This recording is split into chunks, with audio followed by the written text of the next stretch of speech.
Jack played in our band, so he like lit it up. He wanted to sing some Sabbath, and I think he sang something else too. Yeah, we also sang some Metallica. Oh, we did, yeah, from the Bell Tolls. Dude, we jammed on and off the set. Jack, we've talked before. It's good to see you again, my brother. Good to see you again. Jason, finally a pleasure to get to meet you in person, man. So how did you guys come up with the characters of Steve and Garrett the Garbage Man Garrison? Because I'm getting some Jey Uso vibes from that one. Who's Jey Uso? The wrestler. He does like all like the pink neon with like... Sorry, I don't know him. Dude. No, I know Macho Man Randy Savage. Yeah, of course. Is that who you're talking about? Well, that too. Oh, yeah. I bet you Jay was taken from Macho Man for sure. Yeah, so, definitely some Macho Man vibes. Steve is... He feels like Jack Black just getting thrown into a Minecraft It movie. is. It's just me with a bigger beard. But, you know, it's the material that tells me how this guy's gonna act. Because he's a madman who goes down under who wants to live in the mines and mine for all the different precious metals and interesting worlds underground. Yeah, I just sort of followed my instincts. As a child, you yearn for the mines, which I don't know if y'all have seen online. Like, that's blowing up everywhere. I know it's gonna end up on t-shirts and stuff like that. Child, I yearn for the mines. What did y'all yearn for? What did I yearn for as a child? Like, what did you want? I yearned for the stage. Even from a very early age, I wanted to get up on a stage and put on a show.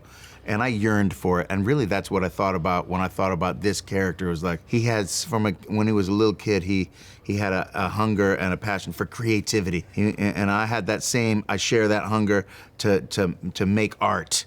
You know, and not just acting, but I like to draw, I like to create, I like to work with blocks. And I think that's what this movie's about. It's about like taking care of that urge to create. It's so important in a kid's life. And Jared, our director, took it one step further and said, no, creativity is what's gonna save the world. And it like raises the stakes. Yeah. You play a little bit of guitar. I know you dabble a little, sure. You know. Did you guys get to like play a little offset, like just play around? Jack played in our band, so he like lit it up. He wanted to sing some Sabbath, and I think he sang something else too. Yeah, we also sang some Metallica. Oh, we did, yeah, from the Bell Tolls. Dude, we jammed on and off the set because we would meet at your trailer with your guitar player from Oof Ta Ta Ta, and we would jam out in there, and then we would jam back at your home base. The Boathouse. Yeah, and then we put on a show. Yeah. That was a rap party show. We did a rap party together. It was pretty cool. Yeah, we plugged in. We rocked very hard. All the dreams I had of what he would be like, he surpassed it. Bro. So, of course, everybody wants some Jack Black tunes in this. Yeah. When do you start writing those? Are you going through the script? Is it, I mean, obviously it's before y'all get set, but like when does that all start coming in your head? Jared, because we did Nacho Libre together. He directed that like 15 years ago, and on that movie he had some ideas that he wanted me to sing, and so I wrote some songs for whatever he wanted, you know? He's like, hey, we got this thing where you make a hot lava chicken store, and we want you to write a jingle for it. We think it'll be really funny for you to like sing a song about your hot lava chicken. And so I just sort of wrote that right on the spot and sent him like voice memos, and anything he thought could have a musical moment, I would send him a voice memo, and some of them made it into the movie, and I'm stoked about it because you know I love to sing. You know, like, they're amazing songs. They're amazing. The hot lava chicken. Dude, hot lava chicken's the best. Freaking hilarious. Lava. Don't make me sing the whole thing. Heat. Pain. Dude, I love it when you take a bite of that thing. So if we're gonna create Might be the best part of the movie. When you eat that hot lava chicken, it is funny. Because it was a bad idea, dude, because you could have hurt yourself real bad. We're gonna put you on Hot Ones. I just think there should really be Dude, you should be on Hot Ones. I keep telling those guys, the hot no lava way. chicken. I can't do it, man. Here's I what you can't do. handle No. hot sauce. I already thought about it. We go on together. Here's what we do. You go, and then he says, no, Jason, I'm sorry. We have 6 more levels of hotter. You have to eat all of them for the show. And then kick over the table. Yeah. And throw the hot sauce at him. And then you shove the other 6 in his mouth. And then just run. Just run out of there. I think I'll get arrested for that That's one. good TV. All right. You're Jason Momoa. You can do it. If I ever do it again, I promise you I'm not eating all of them, because I did it. Did you do it? You did Dude, it. I did it. It almost killed me. I gotta say, it was too hot. And those last 2 of them, one of them was called like da bomb. It is not food. It should not be allowed. It should be illegal, because it's just poison. It's just made to hurt you. It doesn't taste like anything except for pain. Why would you make a sauce that's made of pain with no flavors? Just pain. And it hurt for hours. And then don't even talk about what happened on the later that day. Yeah. When it comes out the other side, ring of fire. I think Steve's Lava Chicken should be an actual place, though. I might sue him. You need to. I might sue that guy. But you should do it. It would be fun to do. Because the first, no, but honestly, you can, because like the first 5 wings are just delicious. And it's just getting warmer and warmer and warmer. And then he said, that one was a little too hot. I'm done. What's the rules? You have to eat it all or else you're a wuss? Nah, dude. You got this. Emma and Sebastian, it's a pleasure to meet both of you. Nice to meet you too. So, Minecraft is one of the most played video games of all time, one of the best-selling games of all time. So when you found out you were gonna play Henry and be the face of this, what were you thinking, man? I didn't know I was gonna be the face of this, but I knew I was gonna be in it, and I thought it was amazing because I played when I was younger a lot, and I thought it was just such a fun time. I hoped it was gonna be fun. Yeah, it definitely was. What type of style of play do you like to play when you're in there? Are you a builder? Do you like to explore and do challenges? I'm definitely an explorer, but I'm also like a builder and stuff. I'm not gonna build anything cool or amazing, but I could build something. Way cool. I know you're a big Lord of the Rings fan, and I'm a big Lord of the Rings fan too. I got some Lord of the Rings kind of vibes to this. You're going on a quest. The whole kind of look like Sauron in a way. Right. What were you thinking when you first read the script? Because this is an open world sandbox game, and there's really no storyline to it. So when you finally got the script, what were you thinking?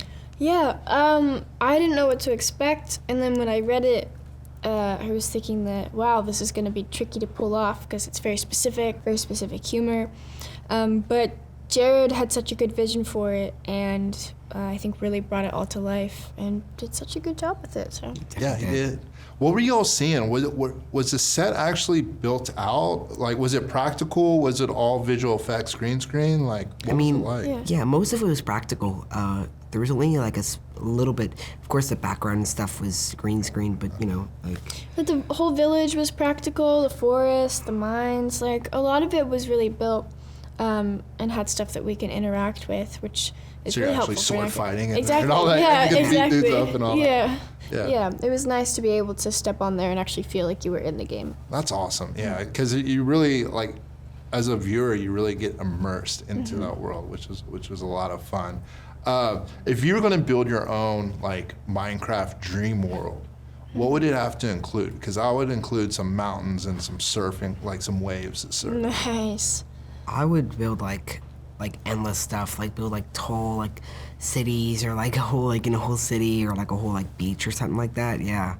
Yeah, I would like to build like some sort of space city with a giant spaceship in So it'd be like floating over everything. Yeah, something like that. And then you'd have to throw the teleport thing to like throw Right, up there. in order to get up there, you have there. to use the Ender Pearl to get up there. Yeah, you've used the teleporter. What was that like?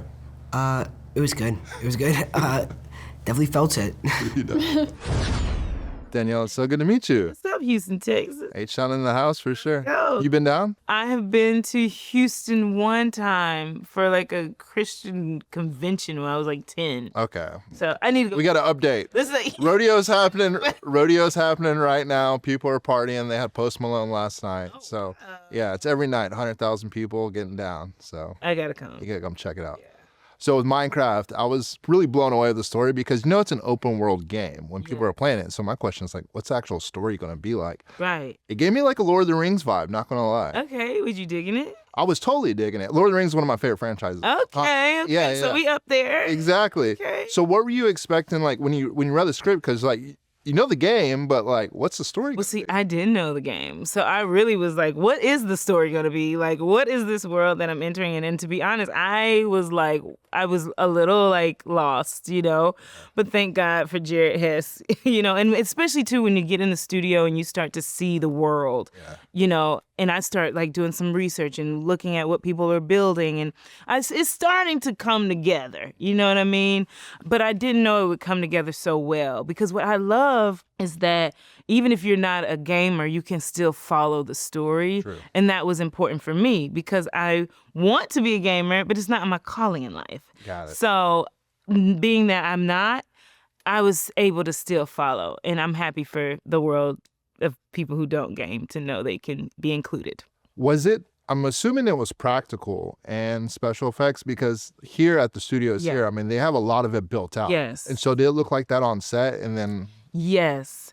Think about like a football length of a studio having the practical things in the room. Like that's what it was. Like the trees were really that size, that huge, you know, everything from the pumpkins to the apples to whatever it was, you know, the flowers were all practical. So shout out to the art department because I think they did their big one.